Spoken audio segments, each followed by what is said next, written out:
அனைவருக்கும் வணக்கம் மக்களே. நம்ம இப்ப எங்க இருக்கோம்னு பாத்தீங்கன்னா, புதுக்கோட்டை மாவட்டம் திருமயம் தாலுகா மேலூர் கிராமம் ஸ்ரீ செங்கவள்ளி ஐயனார் திருக்கோயிலுக்கு தான் நம்ம வந்திருக்கோம். இந்த வீடியோல நீங்க ஒரு சாதாரண கும்பாபிஷேக நிகழ்வை மட்டும் நீங்க பார்க்க போறது இல்ல. ஏன்னா இந்த ஊரே மெய்சிலிருந்த ஒரு தருணத்தை உங்களுக்கு நான் காமிக்க போறேன். வாங்க பார்க்கலாம். முதல்ல வந்தவங்க எல்லாரையும் சாப்பிட வச்சுட்டு தான் கோயிலுக்குள்ளே விட்டாங்க. காலை டிஃபன் அனல் பறக்க பொங்கல் வச்சாங்க.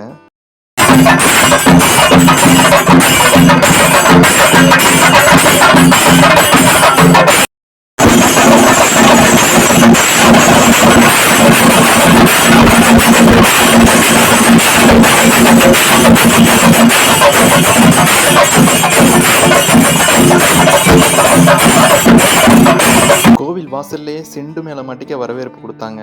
இந்த ஊருக்கும் இந்த கோவிலுக்கும் இதுதான் நான் முதல் தடவையா வந்திருக்கேன். நேரா செங்கவள்ளி ஐயனார் கருவறையை போய் முதல்ல தரிசிச்சுட்டு அதுக்கப்புறம் நம்ம கும்பாபிஷேகம் நடக்கிறத வேடிக்கை பார்க்கலாம் வாங்க. கும்பாபிஷேகத்தை முன்னிட்டு அனைத்து சுத்து வட்டாரத்து கிராம மக்களும் ஒன்று கூடியிருந்தனர். இந்த நிகழ்ச்சி ஒரே நாளில் நடந்ததில்லை. முந்தைய நாளிலிருந்தே பெரும் யாக பூஜையுடன் தொடங்கப்பட்டது. ஹோம குண்டலத்தில் எழுந்த தீ, வேத மந்திரங்கள், யாகம் நாள் முழுதும் வளர்க்கப்பட்டது.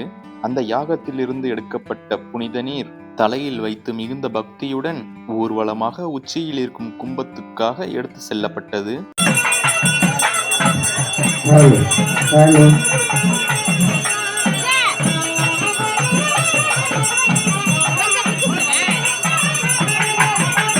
தியாகசாலையில் வேத விற்பனர்கள் அதேபோல குளத்துப்பட்டியை சேர்ந்த கொண்டு வந்திருக்கிறார்கள்.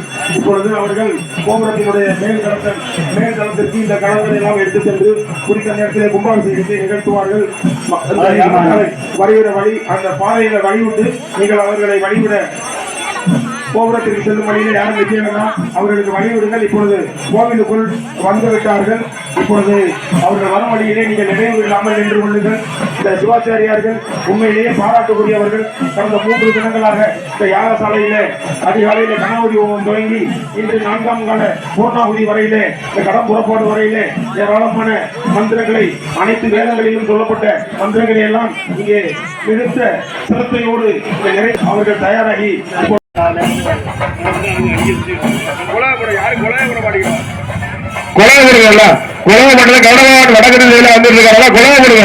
கருடன் என்பது பெருமாளின் வாகனம், வேத சக்தியின் வடிவம். அவன் சுற்றுவது என்றால் அந்த கும்பத்தில் இருக்கும் சக்தியை உறுதி செய்யும் சாட்சி மாதிரி.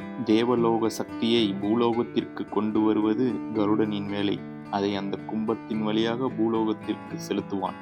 கருடன் சுற்றுவது ஆகாசம், பூமி, நீர், தீ, காற்று. இந்த 5 பூதங்களுக்கும் இந்த கும்பம் புனிதம் என்று அறிவிப்பது மாதிரி.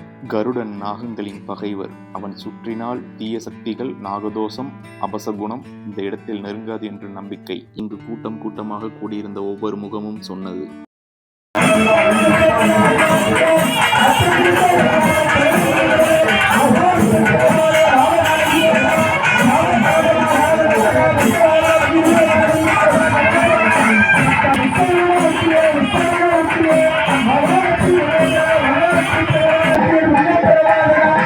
அந்த நிமிடம்தான் மேலிருந்து ஒரு பெரிய பறவை கும்பம் பக்கமாக வந்தது. அது சாதாரண பறவை இல்லை, அது கருடன், விஷ்ணுவின் வாகனம், தேவர்களின் தூதன், தீய சக்திகளை விரட்டும் காவலன்.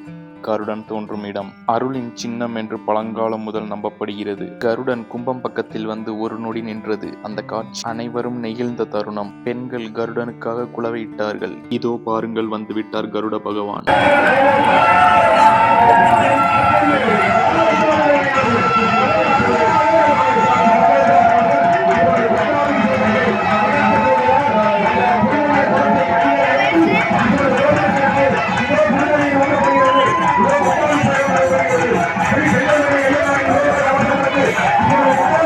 நல்ல சகுனம், இது தேவ அருள் என்று ஊர் முழுதும் ஒரே குரல்.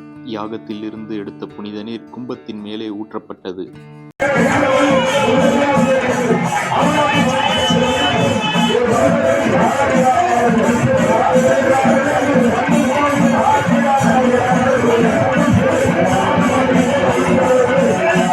புனித நீர் ஊற்றிய பிறகு கும்பத்திற்கும் ஊர் மக்கள் அனைவருக்கும் தீபாதனை காட்டப்பட்டது.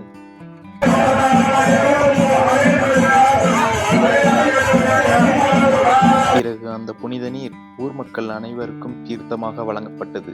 அனைவரும் மகிழ்ச்சியுடன் பெற்றுக்கொண்டனர். கருட பகவான் ஆசீர்வதித்த அந்த தீர்த்தம் கிடைப்பது மிகவும் அரிது. இந்த அற்புத காட்சியை பார்க்கும் நீங்கள் கடவுளிடம் வரம் வாங்கி வந்தவர். உடனே நம்ம சேனலை சப்ஸ்கிரைப் பண்ணுங்க. பகுதி 2ல ஊர் பெண்கள் நடனமாடி சீரெடுத்து கொண்டாடுறதை நீங்க பார்க்க முடியும்.